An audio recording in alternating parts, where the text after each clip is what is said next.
नेते अंबादास दानवेंनी सुद्धा आता प्रतिक्रिया दिली आहे, आपण बघूयात। शिवसेनेचा पक्षाचा मेळावा नसतो, एक महाराष्ट्राचा विचार असतो, एक हिंदुत्वाचा विचार असतो, मराठी माणसाचा विचार असतो, सल्ला देणारी मंडळी। मग आता पंकजाताई भगवानगडावर कित्येक वर्षानं मेळावा घेतात, त्याला कोणी सल्ला देत नाही, बोलू नाही पण बोलावं येतं।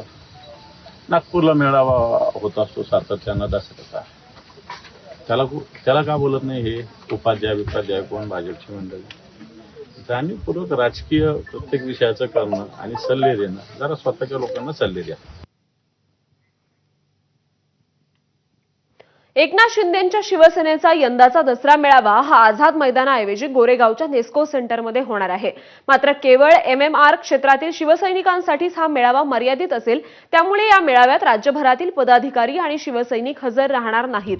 दरम्यान यंदाच्या मेळाव्यात शेतकरी आणि पूरग्रस्तांसाठी शिवसेनेकडून निधी संकलित करण्यात येणार आहे, त्यामुळे सर्व पदाधिकारी पूरग्रस्त भागात मदत करणार असल्याची माहिती उपमुख्यमंत्री एकनाथ शिंदेंनी दिली आहे। दरम्यान शिंदेंच्या शिवसेनेच्या दसरा मेळाव्यासाठी नेस्को सेंटरमध्ये स्टेजच्या उभारणीला सुरुवात झाली आहे। सोबतच LED स्क्रीन बसवण्यासाठी देखील व्यवस्था करण्यात येते।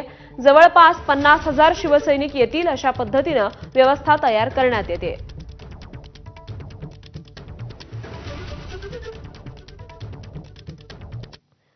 खासदार संजय राऊत यांनी दसरा मेळाव्यावरून एकनाथ शिंदेंना टोले मारलेत।